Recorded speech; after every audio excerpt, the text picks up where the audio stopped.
And I'm Lucy. And welcome to a special episode on, I have no idea. On, did Henry VII really leave a legacy of £1 million?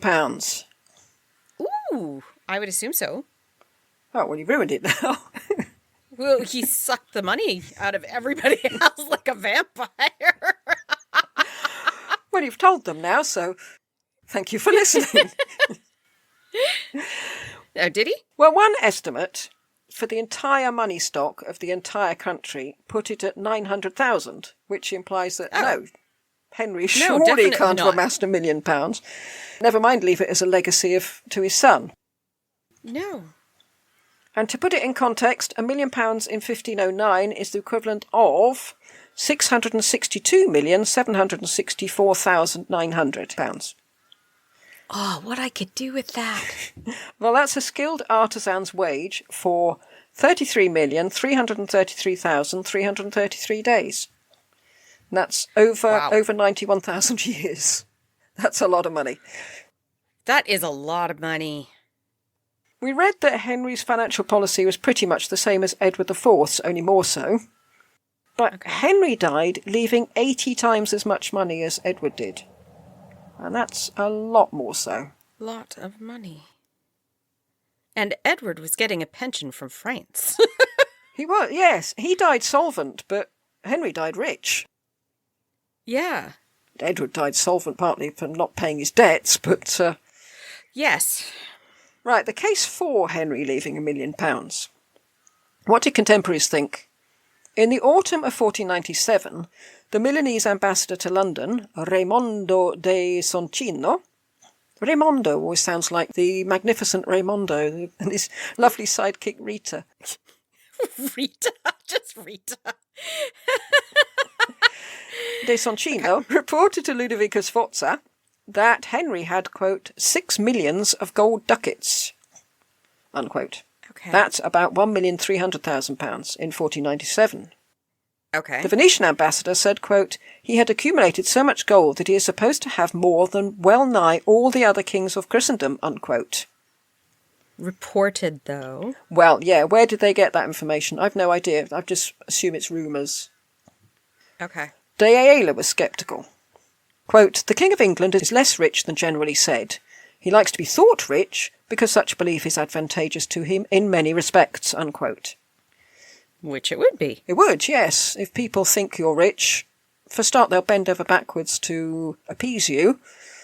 Mm-hmm. Yeah, people are generally nicer to rich people than they are to poor people, aren't they? And if you have to loan money, they're going to assume that, or if you need a loan of money, they're going to assume you're going to pay them back. Mm. De Ayala is pretty much on the ball with most things. But again, was that just speculation? And where did he get this information? He was close to the king, as we know. A little bit too close as far as De Puebla was concerned, yeah. Hates De Ayala. I'm not surprised. Neither am I. The following year, De Ayala had changed his mind. Quote, his riches augment every day. I think he has no equal in this respect, unquote. So obviously heard different rumours. Mm-hmm. So was Henry richer than Ferdinand? The New World silver didn't start pouring into Spain until the 1530s. Gold was earlier, but Hernan Cortes didn't arrive in Mexico till 1519. So at this point, Henry probably was wealthier than Ferdinand, if we believe the Milanese and Venetian ambassadors. I don't know what we'd do without the Milanese ambassadors. They've always got something to say, haven't they? Yeah, thank you. We shouldn't maybe think of that chest under Henry's bed as being filled with £1 million worth of gold coins. Most of his wealth will have been in plate, jewels, and in debts still owed to the crown. Presumably via the council learned in law. Yeah, I was just thinking we ought to have a sound effect for that. Yeah, we really do. I think you just made it, so that's fine. I don't know whether it would have included the land that Henry's groom of the stool, Hugh Dennis, purchased for him, because land would normally be included in assessing wealth, but some of that land was bought in Hugh Dennis's name. Not sure why. To keep it out of the royal coffers. Yes. I mean, it can hardly be for tax purposes, because although he charged his mum tax, I don't suppose he charged himself tax. Yeah. So that may or may not be included in his total wealth. There might be more money than even... I still can't believe he charged his mom money. Yeah. I wouldn't. Between 1491 and 1509, Henry spent between 200,000 and 300,000 on plate and jewels. That's a lot of money. That's a ton of money. He had the brightest castle in the world. Yes. Blingy. Yes. It's quite a spending spree for a renowned miser. Yeah. This wasn't really spending. This is investing. Yes. Yes, you get stuff, but you get stuff that's worth holding on to and could be sold. And increases in value, you hope. Yeah. His spending rose from £5,000 per year at the beginning of his reign to £30,000 in 1504. He already had a couple of health scares, so I was wondering, could he have been thinking of keeping his assets safe for his son, Prince Henry? Little knowing it would be more important to keep his assets safe from his son, because he was the main problem. Yes. Goodness. What a terrible king Henry VIII was. We don't know that yet. We haven't done him. He might turn out to be a little teddy bear. Quite a ferocious teddy bear. Big teeth. Yeah. The chamber documents don't show a sum that's anywhere near £1 million, which must mean that surely Henry didn't have that amount. But we know, from having done John Heron, the accountants episode, that not everything appeared in the accounts. No. Dudley and Empson operated from the Tower, and much of the money they dealt with went straight to the Tower, much of it bypassing the account books. Yes. There were other hoards in Westminster and Calais, apparently. Oh. So it's not just the one under his bed. There's some perhaps under Mr. Nanfan's bed. In case he has to run. But quite possibly, I suppose. Yeah. The fact that Henry was able to hand over £138,000 to Philip the Fair shows he did have the cash to splash. Yes. And finally, if Henry hadn't had the money, how could his son have spent it so lavishly? Between 1512 and 1514, Henry VIII spent £960,000 on his war with France. About a third came from taxation, but where did the rest come from? Wow. The Bank of Daddy, I think. That's a lot of money just to get, Terouine and Tournai. And they didn't even keep them forever. Wow. And then have to give them back, yes. Yeah, that's a huge amount. Like, sorry, Henry, but that's an epic fail. Mm-hmm. Yeah, militarily it was a fail. And economically, a complete disaster. Mm-hmm. Mark Horowitz, the historian who gave us the story about Mr. and Mrs. Suniff, reckons that the bonds and recognizances alone brought in over £1 million. However, not all of this represented real money. Bonds and recognizances were used as threats, not actual fines. Yes. So it may be potential money rather than real money. Did they count it when he passed away? I don't know, but it might have been what gave rise to rumours of Henry's fabulous wealth. Okay. Commentators had assessed the potential assets, not just the actual ones. Henry must have been willing people to misbehave. Yes, please do something wrong. Yeah, which I think they must have done, since the amount of real money that was coming in from the bonds doubled over Henry's reign. But that was partly because he was pulling in more and more people, dragging out old stories from their past that they thought were forgotten, and saying, you owe us money for that. We heard how Henry got rid of the Exchequer, or at least had the two financial systems running concurrently, and officiated by the same people, the Exchequer and the Privy Purse. And this might have been the result of William Stanley's treachery, because Henry knew he couldn't automatically trust those around him, and so gathered the wealth closer and closer to himself. Mm-hmm. And that probably where the idea of him being a miser comes from, the fact that he's literally lying on his own money. Like a dragon. Yes.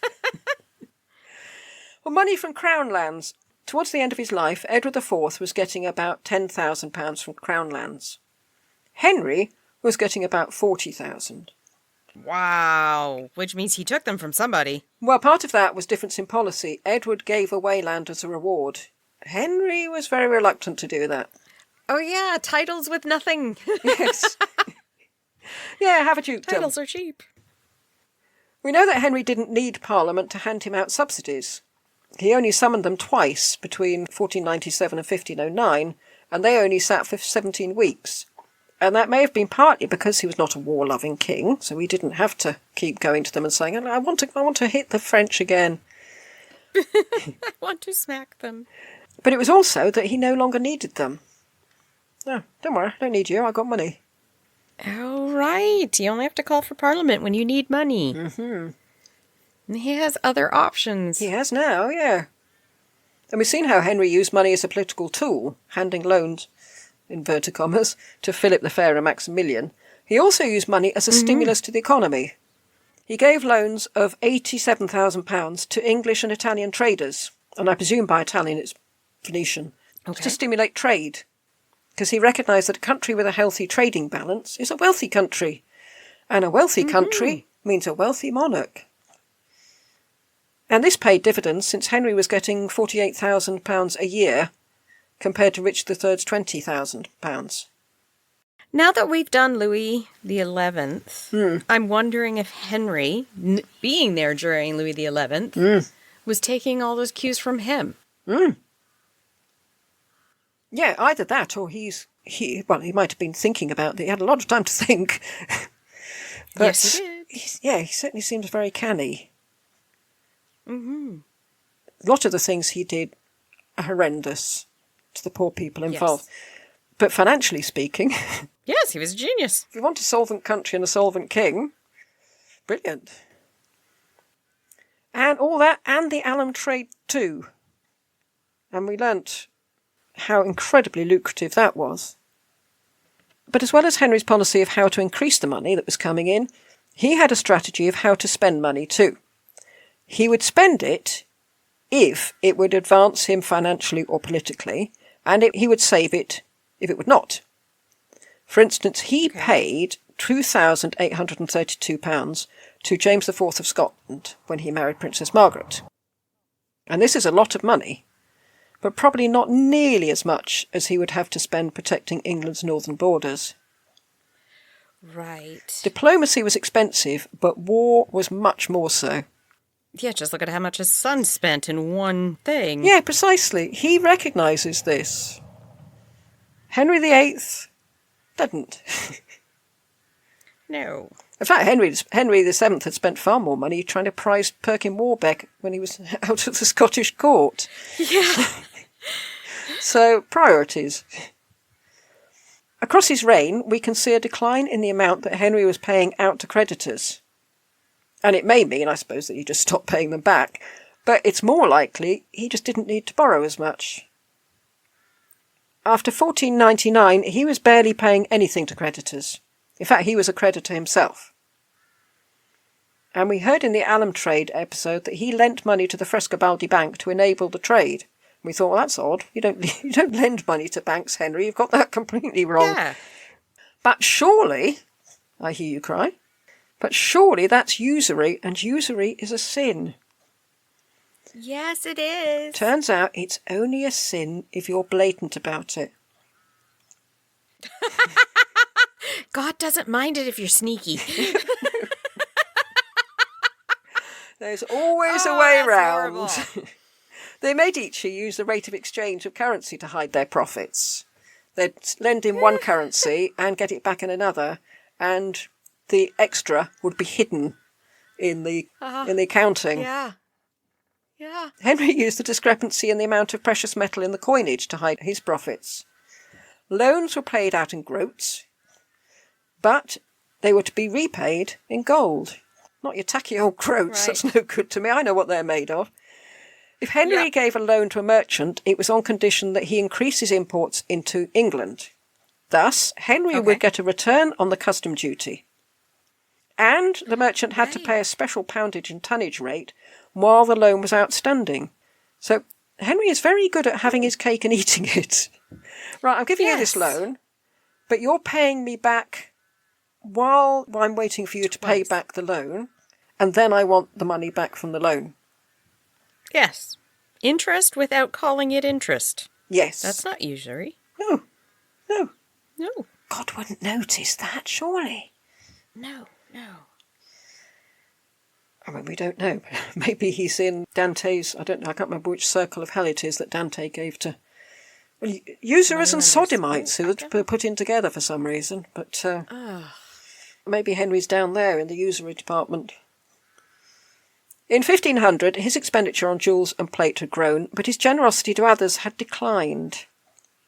Maybe that was a sign that he was safer on his throne now, because this is just after Perkin and the Earl of Warwick had been executed the winter before. Executed.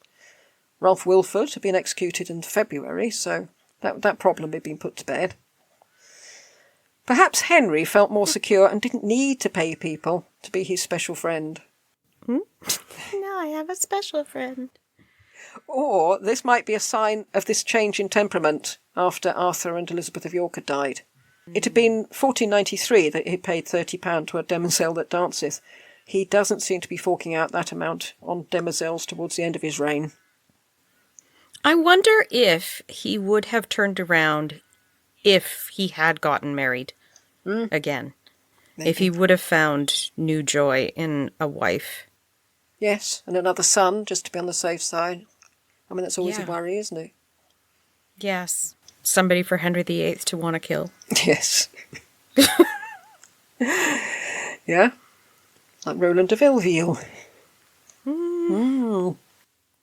So that was what Henry VII was doing with his money.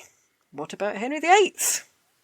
Well, £600,000 on war between 1509 and 1513, and over £400,000 on other expenses. I mean, that's £1 million in itself. Yes. And that would show that he spent pretty much all of it in the first 4 years of his reign. Everything his father had. Isn't that ridiculous? Did somebody not say, it took your father this length of time to get it, and he was not a nice man about it? No. And you're going to spend it in 4 years. A lot of people suffered so you could have that money. Yeah. He spent considerably more on his household and wardrobe than his father had done. I mean, look at the pictures. I mean, his father's, yes, he's wearing black. It's expensive stuff, but not as expensive as the ridiculous get-up his son's in. And we saw how he scuppered the alum trade scam. He also wasn't very good at managing the revenue from his land. In the 10 years between 1509 and 1519, Henry VIII spent £1,636,850. And we know that 163,670 came from the royal estates, and at most 380,000 came from the customs. So where did the shortfall of 1,093,180 come from? It could only have come from dipping his hands into his father's savings. Holy cow. And we don't see any sign that Henry VIII was selling his father's jewels and plate, so that money must have been cold hard cash. The chest under the bed. And this implies that a legacy of £1 million is quite a conservative estimate. Yeah. And Wolsey, we need to see Wolsey's accounts, because isn't he the one that managed to get all this money for him? Yes, I think when we do Wolsey, we'll do a special episode on the financial aspects of his life.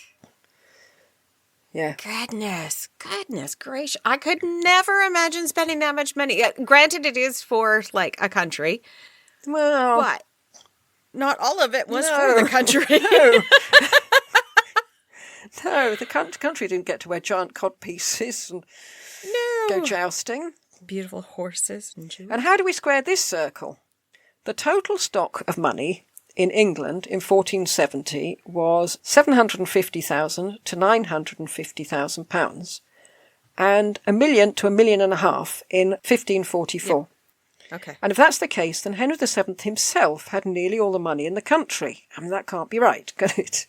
Unless they count the country as separate from the monarch's wealth? Is that possible? But it says total stock of money, which implies both. Where are we getting this figure of £1 million to £1.5 million total financial stock? So look at how to measure the total stock of money in England. there is an amount being minted, initially from mints in London, York, Bristol and Durham, but after 1471 it's pretty much only in London. So you've got that, you've got new money coming in. Look at the trade figures. But I was wondering, the alum trade, is that included? Or would that have gone straight in the box under Henry's bed without passing go? Yeah, otherwise you're having to tell the Pope where that came from. We know some of it was recorded, since we know that Pietro Grifo had been sent by Pope Julius to put a stop to it all and ended up profiting from it. And that was in the accounts, and you'd have thought that would have been very hush-hush, given that the man had gone against the Pope. Yeah. Then you have to deduct the amount of coinage that falls out of the system. And since no one can know that precisely, it's usually estimated at between 1% and 6% a year. There's a very complicated equation behind this, which is probably more detail than we need, or more detail than I understood. I won't understand it, so please don't. Well, it's things like, if someone buried money and then died without telling anyone where they'd put it, presumably money going out of the country, money that sort of slips away from the general stock. Okay, that makes sense. The largest minter output was between 1502 and 1509, after which it drops down considerably. But does this mean that Henry VII had been creating coins to boost the economy? Or possibly his own economy? That's a very dangerous thing to do. Yeah. And that doesn't fit in with my understanding of Henry. Not that I have any understanding of Henry. Does anybody have any understanding of Henry? No, we do not. I don't know how sophisticated the understanding of economics was then. Did you know that if you kept printing money, you were risking hyperinflation? I don't know. That, and they, unlike us, like, we're not going to run out of paper, or now, in Canada's case, plastic, for our money. Back then, they had to have the metal to create it. So in order to create more coins, you had to debase them. We're coming to that. Yes, there may have been more purchasing power in the system than the money stock would imply because of the use of credit. And as you say, we're used to that. We have things like mortgages, credit cards. Yes. But actually, it's really very old. The main form of credit throughout the Middle Ages and into the early modern period was the tally stick. And I'm just going to quote Wikipedia here to describe what the system of the tally stick, because it seems as good a quote as any. Quote, the most prominent and best recorded use of the split tally stick, or nick stick, being used as a form of currency was when Henry I introduced the tally stick system in medieval England at around 1100. The tally sticks recorded a payment of taxes, but soon began to circulate in a secondary discount market, being accepted as payment for goods and services at a discount, since they could be later presented to the Treasury as proof of taxes paid. Then the tally sticks began to be issued in advance in order to finance war and other royal spending, and circulated as wooden money. Oh. The system of tally marks of the Exchequer is described in the dialogue concerning the Exchequer as follows. The manner of cutting is as follows. At the top of the tally, a cut is made, the thickness of the palm of a hand, to represent £1,000. Then £100 by a cut the breadth of a thumb, £20 the breadth of a little finger, a single pound the width of a swollen barley corn, a shilling, rather narrower, and then a penny is a mark of a single cut without removing any wood. The cuts were made the full width of the stick, so that after splitting, the portion kept by the issuer, the stock, exactly matched the piece, the foil, given as a receipt. Is that where we get the term stocks from? I would have thought that, because you exchange it as well. Yeah. Yeah. That's what I put in brackets. Oh. Notice the word stock. Stock exchange. Yeah. Maybe. Each stick had to have the details of the transaction written on it in ink to make it a valid record, unquote. So this had been used as deferred payment. So that wouldn't have increased the total amount of total money stock, yeah. But it would have increased the amount of money. Yes, the amount of movement of money. Yes. But when later it was used as an alternative to payment, it did increase the money stock. And there was also transferable. They'd be marked with the name of the debtor, but not necessarily the name of the creditor. So the creditor might pass on a tally to someone else in exchange for stuff that he might otherwise have paid for with a coin. The new creditor could then eventually cash the tally if he wanted to, or spend the tally himself. Wow. Yeah, it may seem quite a dodgy thing, paying for things with a piece of wood, but they were backed by the government, as coins are today. And anyway, we pay with plastic or nothing at all, so Yes. a bit of wood seems actually quite a concrete way of paying rather than just... Beep. Yeah. How do you pay? Beep. Yes. In Henry's time, we think about 90% of the exchequer transaction used tallies. Sorry, did you just say 90? I said 90. 90. 90. Wow. That adds hugely to the spending ability of the country. No kidding. Unfortunately, we can't be sure exactly how much the tally had taken over from money because the tallies were burnt in 1834 when the Houses of Parliament caught fire. Oh, ouch. Yes. Ouch for the government, but for everybody who owed a tally. I don't know if tallies were still used in 1834. You feel it almost can't be, can they? I mean, bits of wood. But they obviously kept them. They did have some sort of check at that point. Hmm. Because there are, it was letters of, what did they call them? Yeah, I know what you mean. I can't remember. So how much money was there in England in Henry's reign? Taking all these things into consideration, the absolute minimum money stock estimated for 1509 with 3% wastage and excluding all foreign coin is £1,780,217. And the maximum, with 1% wastage and 8.64% of foreign coin, is 2,202,691. This would still mean that Henry would own about half of the money in the entire country. Yeah. I thought this would be a lot more yes or no. No. Do you not listen to this podcast? There's never a yes or no. But I mean, in my head, money is concrete. You either have it or you don't. Well, it turns out, no, it's not concrete. It's made of wood. No. Yeah. Well, 1500 saw a decline in the amount of money in circulation, and we see this partly through the increased reliance in credit. So where was it? Was all that extra money in that box under Henry's bed? It can't have been. Well, there's a very nice euphemism in a paper called Royal Wealth and English Money Stock. Quote, "The price rise, circa 1510, in a time of good harvests, might have been accentuated by the sudden availability of credit, as this also coincides with Henry VIII starting to release the surplus into general circulation," unquote. And that's the nice euphemism, because by Henry VIII starting to release the surplus into general circulation... Spending it. I mean, spending it, yes. There's a sudden rise in prices that couldn't be attributed to bad harvest or anything like that. It must have come from the sudden whoosh of money into general circulation as that chest was opened and young Henry started throwing money about with wild abandon. Chucking it out the window. I don't need this. So how can one man start inflation in that way?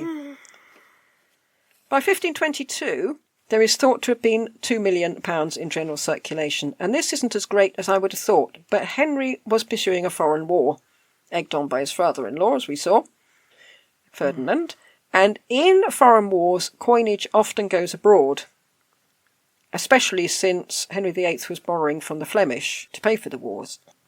The 1522 campaign cost £372,405.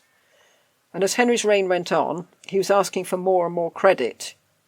And when you think that Henry VII had been a creditor, his son was definitely a borrower.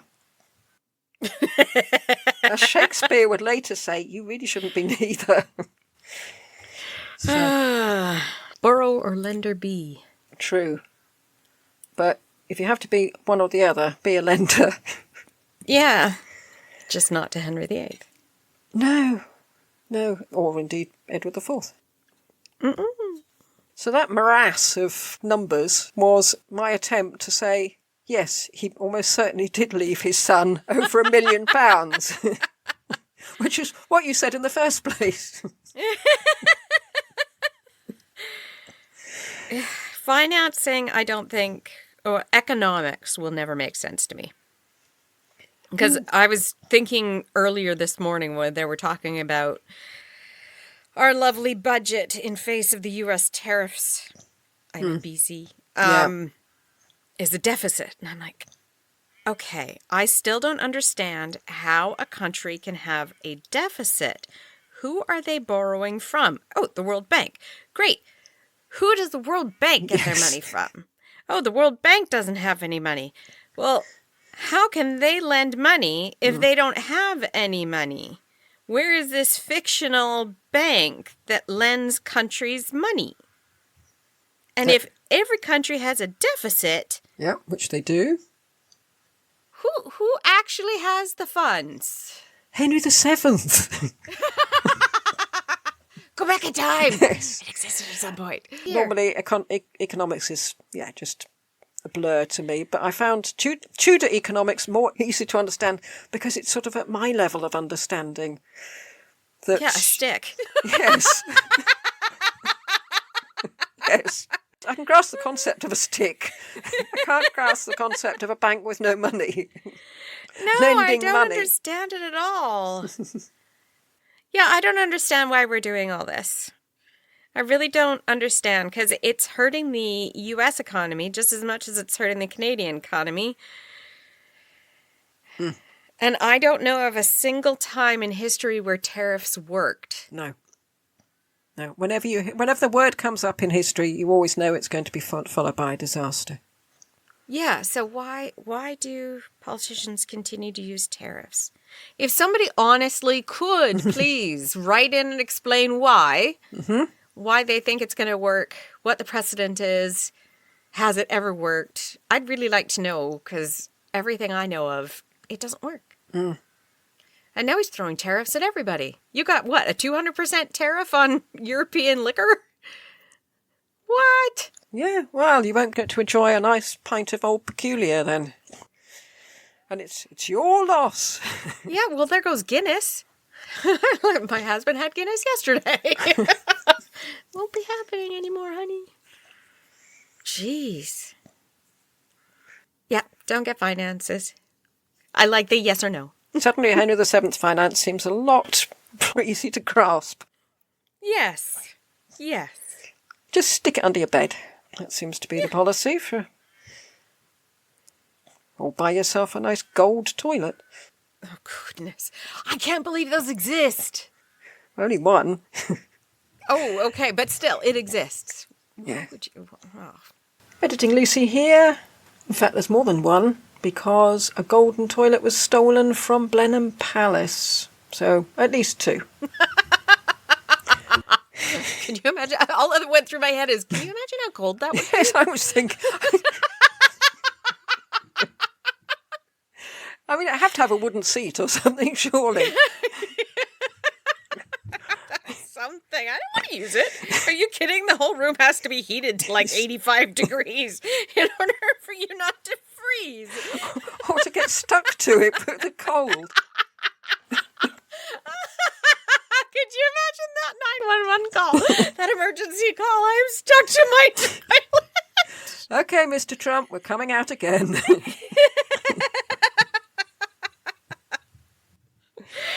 Anyway, oh, wow. We've mentioned him. Yep, we mentioned him. I'm sorry, there's probably some people who listen to podcasts so they don't have to hear. I do. That's okay. We ended on a high note. Sort of. Golden toilets. Yes. Goodbye. Goodbye. Well, that took a weird turn.